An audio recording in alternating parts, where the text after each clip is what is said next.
Gabby, I swear if this is another nugget situation, I'm calling the universe for a refund. Adrian Palmer balanced his 4-year-old daughter on his hip while juggling a brown takeout bag in his other hand, trying not to drop it on the walk back to their tiny apartment. Rain started to mist over the sidewalk, and of course, his umbrella was still in the trunk of his beat-up sedan. Typical. He'd promised Gabby chicken lo mein, but with the way his day was going, it'd probably be tofu. Dad, Gabby giggled, tugging at his hoodie string. You said nuggets yesterday, today's noodles. He kissed her forehead. Let's hope. At the apartment complex, he nodded at old Mrs. Patel, who was dragging her poodle up the stairs. Their place wasn't fancy. 2 bedrooms, 1 leaky faucet, and a heater that made more noise than warmth, but it was theirs. He set Gabby down, opened the bag, and frowned. Sushi. Inside were 3 neatly packed boxes of high-end sushi, wasabi in tiny porcelain containers, and a printed receipt with the name Leela Fairway on it. He blinked. Sushi, I didn't. Before he could finish the thought, there was a knock on the door. When he opened it, she was standing there, umbrella in one hand, phone in the other, looking like she'd stepped out of a movie set. Her coat was cream-colored, perfectly belted around her waist, and her heels didn't even have a scuff. She had a face you didn't forget: sharp jaw, soft eyes, and a kind of presence that made you straighten up without knowing why. Hi, she said, her voice warm but slightly amused. I think we got each other's orders. Adrian blinked. You're Leela. She smiled. And you're not someone who eats sea urchin rolls voluntarily, I'm guessing. He laughed. Not unless I'm being blackmailed. Leela held up a different takeout bag. Chicken lo mein. Praise be, he muttered, handing her the sushi. You just saved a 4-year-old meltdown. From behind him, Gabby popped her head out. Hi, are you the noodle fairy? Leela's face lit up. Hi, noodle princess. I think I might be. Adrian chuckled. Gabby manners. Thank you, fairy lady, Gabby said, waving. Leela crouched to Gabby's level. You're very welcome, and you've got excellent taste in dinner. Wanna eat with us? Gabby asked. Oh, Leela looked up at Adrian, who looked just as surprised. I mean, if you're not busy. Adrian shrugged, scratching the back of his neck. We've got plastic forks and cartoons. Leela hesitated. Her driver was probably waiting downstairs. Her penthouse was 10 minutes away in Tribeca, and she had back-to-back meetings tomorrow. But something about the way Gabby grinned and the way Adrian looked quietly exhausted with the kind of tired that spoke of real responsibility made her nod. I'd love to. Inside, Gabby immediately took charge, dragging Leela to the couch and explaining the entire plot of the cartoon on the screen. Adrian set the food on the coffee table and tried not to stare at the woman now sitting cross-legged on his faded couch, laughing with his daughter like she belonged there.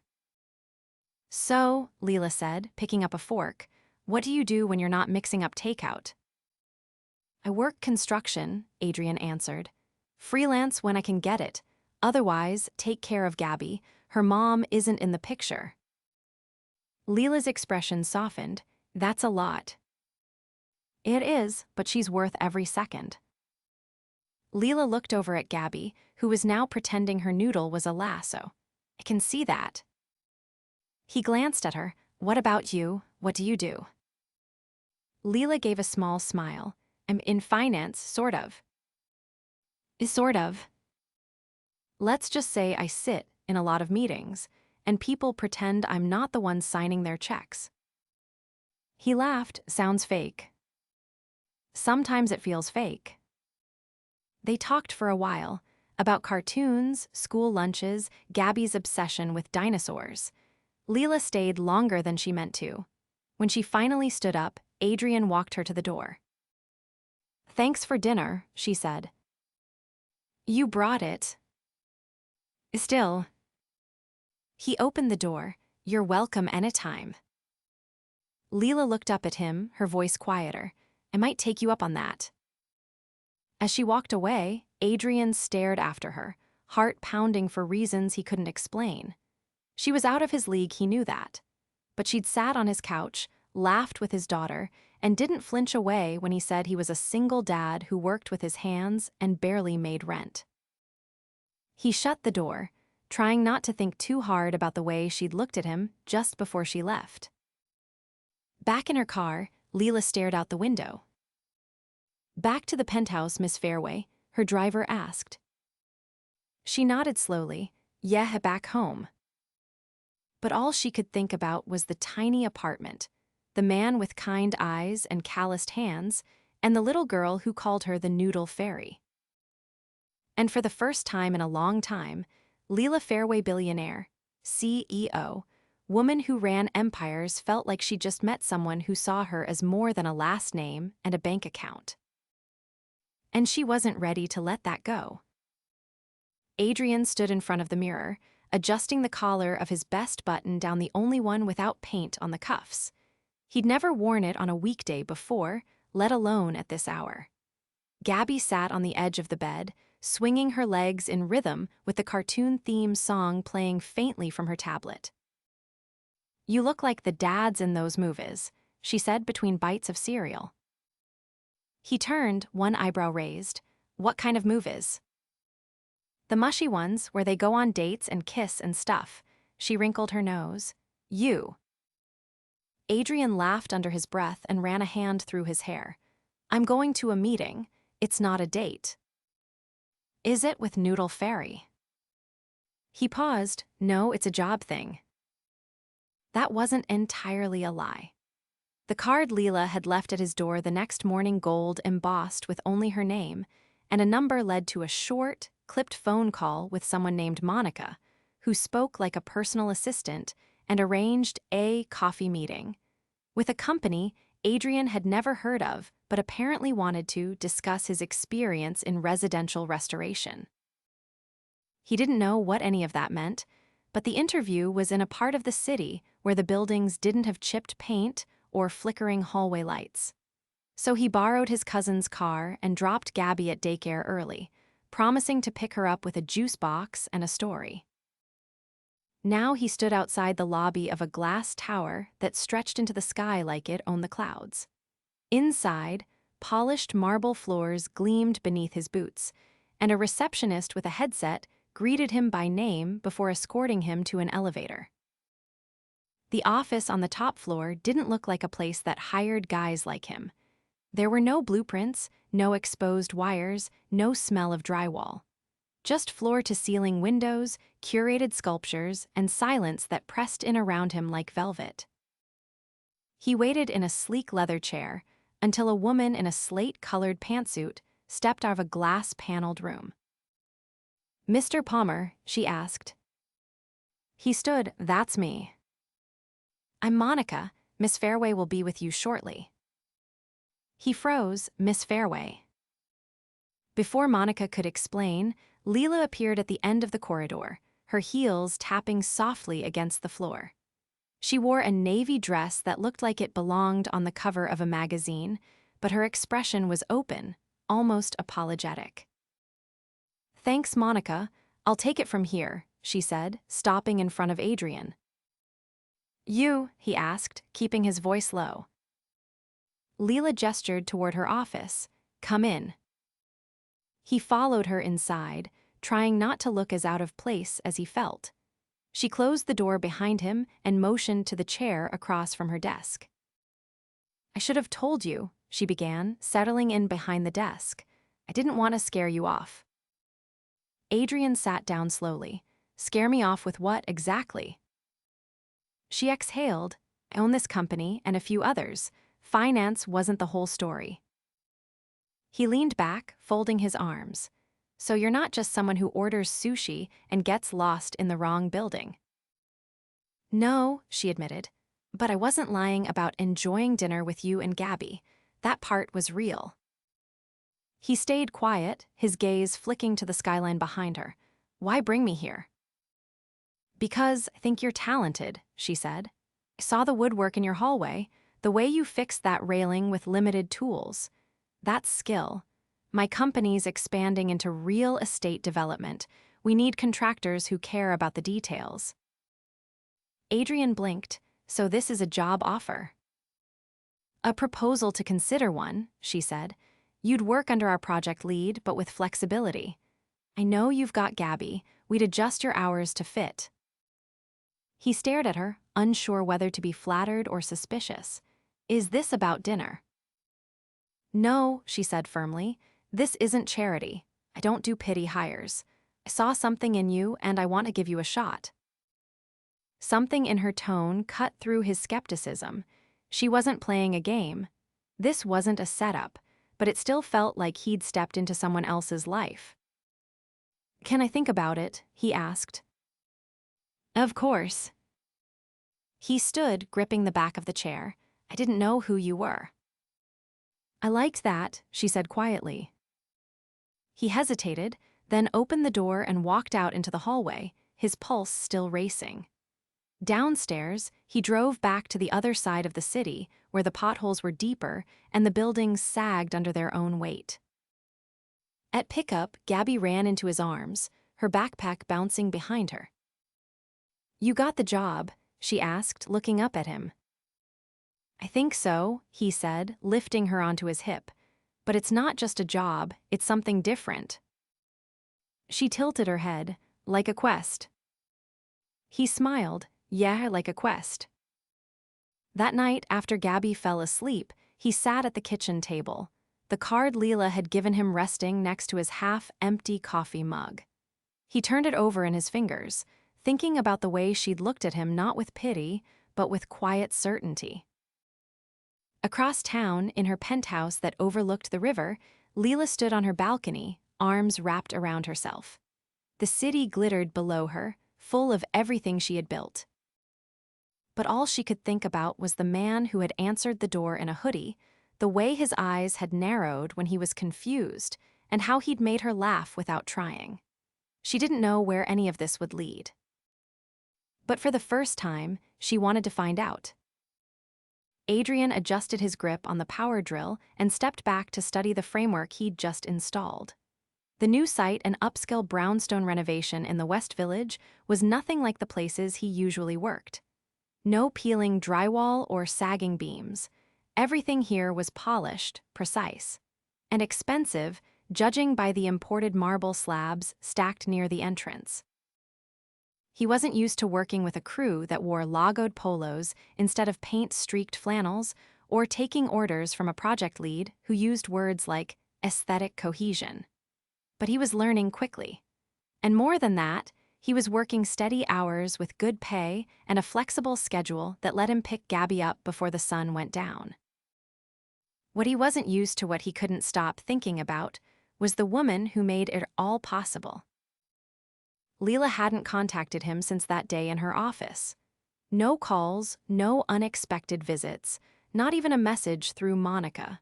She'd offered him the opportunity, then vanished like mist, and for reasons he couldn't explain, that unsettled him more than he expected. He wiped his hands on a rag and headed for the break area, where his coworker, Jonah, was pouring coffee into a thermos. "You're Palmer, right?" Jonah asked, glancing over his shoulder. "The new guy from the Fairway referral." Adrian nodded. "Word is, she saw your work somewhere and personally recommended you. That true?" "I guess," Adrian said, grabbing a water bottle from the cooler. Jonah gave a low whistle. "Man, I've been doing this 20 years, never even met the lady. You must have made one hell of an impression." Adrian didn't reply. He didn't know what kind of impression he'd made, or if he even wanted to know. Leela Fairway was a name people said with reverence. The kind of woman who didn't just own buildings, she owned the companies that built them. And yet, she'd sat on his couch and shared a plastic fork with his daughter like it was the most natural thing in the world. Later that afternoon, after clocking out, he picked Gabby up from daycare and stopped at the corner market. She clutched a box of juice and chattered about a new story she'd made up involving a dinosaur mare and a flying dog, while he paid for groceries and tried not to think about how quiet his phone had been all week. Back home, Gabby colored at the kitchen table while he made dinner. The apartment smelled like garlic and butter, and for a moment, everything felt normal, comfortable, even. Until there was a knock at the door. Gabby looked up. Is it the fairy again? Adrian dried his hands and opened the door. Leela stood there, holding a white paper bag and looking more uncertain than he'd ever seen her. I know I should have called, she said quickly, but I was, in the neighborhood, sort of. He stepped aside. Come in. She walked in slowly, her eyes scanning the apartment like she was trying to memorize every detail. I brought dessert, she said, offering the bag, from that bakery on Delancey. Remember Gabby said she liked sprinkles. Thanks, he said, taking it. Gabby jumped up from her seat. You came back. Leela crouched down. I did. I missed you and your stories. Gabby beamed and pulled her back to the table without hesitation. Leela let herself be guided, looking completely out of place on the mismatched chair with her tailored coat and silk blouse, but she didn't seem to care. Adrian returned to the stove, stirring the sauce and trying not to stare. You didn't have to come all this way, he said over his shoulder. I know, she replied, but I wanted to. He plated the food and joined them, sliding a plate in front of her.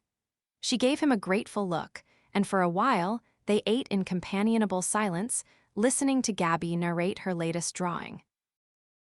When Gabby finally wandered off to her room to find her stuffed triceratops, Leela reached for her water glass. I didn't mean to disappear after the job offer, she said. I wanted to give you space. I didn't want you to think I was interfering. You weren't. She met his gaze. I wasn't sure where the line was, between helping and overstepping. He leaned back. You weren't overstepping, just surprising. I get that a lot, she said softly. You don't have to keep doing that. She tilted her head. Doing what? Acting like I'm going to change my mind about you because of what you do, or what you have. Her face changed just slightly. That's not what I'm worried about. Then what are you worried about? She hesitated. That I'm not cut out for this, for any of this. He didn't ask what she meant. He could see it in the way her hands curled around the glass, the way her shoulders stayed just a little too rigid even when she smiled. You sat on the floor with Gabby and colored a dragon for an hour, he said. You're more cut out for this than half the people I know. She gave a soft laugh, almost disbelieving. You really think that? He nodded. Yeah, I do. She looked at him for a long moment, like she was weighing something. Then she reached into her coat pocket and slid a small envelope across the table. He frowned. What's this? An invitation, she said. I'm hosting a benefit gala in a few days. It's for a foundation my family started education programs for underserved schools. I'd like you to come, both of you. His eyebrows rose. That's not really my scene. I don't need you to impress anyone, she said. I just want you there. He stared at the envelope, then at her. You sure you want me in your world? I think you're already in it, she said quietly. Gabby returned, triceratops in hand, and climbed into Leela's lap without asking. Leela wrapped an arm around her like it was natural. Adrian watched them, something tightening in his chest. Maybe she hadn't just walked into their lives. Maybe she was meant to stay. Gabby's tiny fingers curled tighter around Adrian's as they stepped into the ballroom, her wide eyes darting toward the chandeliers above them like she was afraid they might fall from the ceiling. This place is shinier than a treasure chest, she whispered. He squeezed her hand. Just don't touch anything that sparkles. The gala was already in motion. Servers in crisp black vests maneuvered between guests holding fluted glasses and murmuring in low, practiced voices. A string quartet played near the far wall. their music drifting through the air like it belonged to another world entirely. Adrian adjusted the cuffs of his only suit, which he'd rented that morning, and checked the neckline of Gabby's navy dress. He'd ironed it himself, careful with every pleat, but she still tugged at the sash like it was trying to choke her. "Can we find Noodle Fairy now?" she asked. He scanned the crowd, then caught sight of her before he could answer. Leela stood near the center of the room, surrounded by a small circle of polished executives. Her gown was deep violet, tailored to perfection, her hair swept into a soft twist that made her look almost unreal. But when she saw them, the conversations around her faded into background noise. Her entire expression changed. She broke away from the group without hesitation. "You made it," she said, stopping in front of them. Gabby grinned. "We got lost twice, but Dad said maps are just suggestions." Leela laughed, then knelt down. "You look like a star tonight." Gabby leaned closer and whispered, "My shoes are itchy." Leela touched her shoulder. "We'll fix that later. I've got cupcakes hidden in the kitchen if you survive dinner." Gabby lit up like a firefly and ran off toward the dessert table, where a staff member immediately stepped in to help. Adrian watched her go, then turned back to Leela. "You didn't have to do all this for her." "I didn't," she said. "I did it because I wanted to." They stood in silence for a beat, the hum of soft jazz and clinking glass filling the space between them. "You clean up well," she added, her voice quieter now. "I'm still wearing my work boots," he said. "I noticed," she replied, eyes flicking down. "They fit you." He glanced around the room at the men in tailored tuxedos and the women draped in silk like it was stitched onto their skin. Everything here screamed permanence, wealth, legacy. And yet somehow, she looked like she belonged with him more than she did with any of them. "You're not like the people here," he said suddenly. Leela's brows rose slightly. Should I be offended? "No," he said. "It's a compliment. You don't wear this like armor." "I used to," she said, "but lately it feels more like a costume." He studied her for a moment, then what's real? She didn't hesitate. Gabby's stories, you're quiet, dinner on a couch, that's real. Before he could respond, a voice cut in from behind them. "There you are, darling." A tall man in a charcoal suit approached, his smile too polished, his eyes glittering with something colder than curiosity. Adrian instinctively stepped closer to Leela. "Adrian, this is Devin," she said evenly. "He's an investor." Devin extended a hand. "So you're the one who's been keeping Leela distracted." "She's the one who offered me work," Adrian replied, shaking it briefly. "Generous, isn't she?" Devin turned to Leela. "We should talk numbers before the board dinner next week." "Not tonight," she said, her tone sharp. He gave a mock bow. Of course, wouldn't want to interfere. When he walked away, Adrian turned to her. "Friend of yours?" "Hardly," she muttered. "He's a reminder." "Of what?" "Everything, don't want any more." She looked up at him, her eyes suddenly vulnerable in a way that shattered the distance the room had put between them. "I've spent years building this life," she said, "and I don't regret it, but I don't want to spend the rest of it with people who use words like leverage when they talk about loyalty." Adrian searched her face. "What do you want?" Her answer was immediate. Something quiet, something honest, something that doesn't care about glass ceilings or balance sheets. He stepped closer. "You sure you're ready for that?"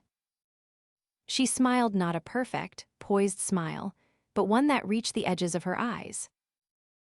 "I think I already chose it." A few feet away, Gabby waved at them with a sprinkle-covered cupcake in each hand. Adrian waved back, then turned to Leela. "You want honest?" he asked.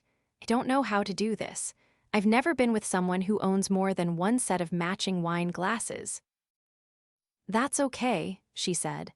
I've never been with someone who makes me forget I have a phone. He reached for her hand. Lacing their fingers together like it was the easiest thing in the world. Then maybe we figure it out together. She leaned in, eyes locked on his. Starting now. He looked down at the little girl who had somehow become the compass for both of them, then back at the woman who saw through every wall he'd ever tried to build. Yeah, he said, now sounds good. Later that night, after the gala wound down and the last of the guests disappeared into sleek town cars, Leela stood in the quiet of her rooftop terrace with Adrian beside her and Gabby asleep on a nearby lounge chair, wrapped in a borrowed coat. The skyline stretched out before them, glittering and endless, but it was the warmth of his hand in hers that made her feel like she finally had something solid. I used to think love was a business deal, she said. Now I know it just feels like home. He brushed a strand of hair from her cheek, then welcome home. And as the wind tugged gently at the hem of her gown, and Gabby murmured something about dinosaurs in her sleep, Leela turned her face toward the future and smiled. Because this wasn't about sacrifice, this wasn't about compromise. It was about choosing someone who saw all of you and still stayed. The first time Adrian stepped into Leela's townhouse, he paused in the foyer, taking in the quiet elegance with a brow slightly raised. Gabby skipped ahead, already slipping her shoes off and admiring the stained glass window at the bend of the staircase like she was walking into a castle. You live here, Adrian said, his voice low as his eyes scanned the coffered ceiling and the black and white tile beneath his boots. Leela unfastened her coat, hanging it beside his on the antique brass hook. For the last 2 years, it's the quietest place I've ever lived. Quiet, he said, glancing toward the grand piano in the corner. This place could host a symphony. She smiled gently. It used to. My parents held fundraisers here before they moved out of the city. Now it's just me and the echo. Gabby's voice rang from the top of the stairs. There's a whole other floor up here. Leela called up, that's the library. I've got a beanbag chair with your name on it. Adrian looked at her, one brow lifted. You keeping that just in case a 4-year-old wandered in? I kept it because I never knew when I'd need someone to remind me to breathe, she said, then added, you both do that. He reached for her hand and gave it a quiet squeeze. We're not temporary, Leela. She nodded, something settling behind her eyes. I know. Later that week, she cleared her schedule and invited them both to stay for the weekend. What started as a spontaneous sleepover turned into mornings filled with pancakes shaped like dinosaurs, afternoons in the garden where Gabby tried to count butterflies, and evenings curled together on the oversized couch watching old adventure movies. Adrian helped with repairs around the house, things Leela hadn't even noticed were off until he fixed them. A loose cabinet hinge, a dripping faucet in the guest bathroom, a stubborn window latch. He moved through her space so naturally that by Sunday, it felt less like she was hosting someone and more like something had finally clicked into place. After dinner, while Gabby helped one of Leela's house staff wash dishes, Adrian stepped onto the back terrace where Leela stood by the railing, sipping tea. The breeze tugged at the hem of her cardigan, her hair falling free from its usual updo. He walked up behind her. You ever stop moving? She glanced over her shoulder. Only when I'm with you. He leaned beside her. I've been thinking about something. Should I be concerned? No, he said, looking out at the garden. But I don't want to go back, not to the way things were before. She turned to face him fully. You mean the apartment? I mean the distance, the guessing, the waiting for the right moment. I want you with me. I want Gabby to grow up knowing that love isn't something that visits, it's something that stays. Leela's expression softened. I was afraid I'd be too much. That this, she gestured to the house behind them, would make you feel like you didn't belong. I don't want to belong to walls, he said. I want to belong to you. She reached up, touching the side of his face. Then you already do. A week later, Leela made a quiet announcement at a board dinner that she'd be stepping back from day-to-day operations. Not retiring, just shifting. She wanted to be more present, for herself, for the people who mattered. The headlines that followed were riddled with speculation, but she didn't care. She'd spent enough years chasing legacy. Now she was carving out a life. Adrian took on a new role within the company's real estate branch, one with creative authority. He designed community spaces, repurposing old buildings into functional homes for families who reminded him of who he used to be. He worked hard, but he came home on time. Dinner was never missed, and bedtime stories were sacred. Leela and Gabby grew inseparable. They had tea parties in the greenhouse and built forts in the living room. Gabby started calling her Lila Bean, a nickname born out of a spilled cup of cocoa on the library rug. Leela wore the title with pride. One afternoon, a few months later, they were in the garden again. Gabby was twirling in a yellow sundress, chasing bubbles, while Leela sat on a blanket, sketching ideas for a children's reading center. Adrian joined her, handing her a glass of lemonade.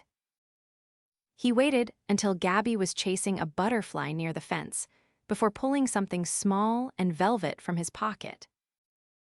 Leela looked down, eyes widening. Adrian. He opened the box, revealing a simple gold band with a single diamond nestled in the center. I didn't want a crowd. I didn't want a stage. I just wanted this. You, her, us. Her hand flew to her mouth, eyes filling before she could speak. I know we already belong to each other, he said, but I want to make it official. I want to marry you, Leela. She dropped her sketchbook, leaned forward, and kissed him with a kind of certainty that left no room for questions. Yes, she whispered against his lips. Yes, 1,000 times yes. Gabby ran over, dropping to her knees beside them. Did I miss something? Did someone win? Leela laughed through her tears, pulling her close. We all did, baby. The wedding was held in the garden 2 months later, under a canopy of fairy lights and soft music. There were no press releases, no society columns.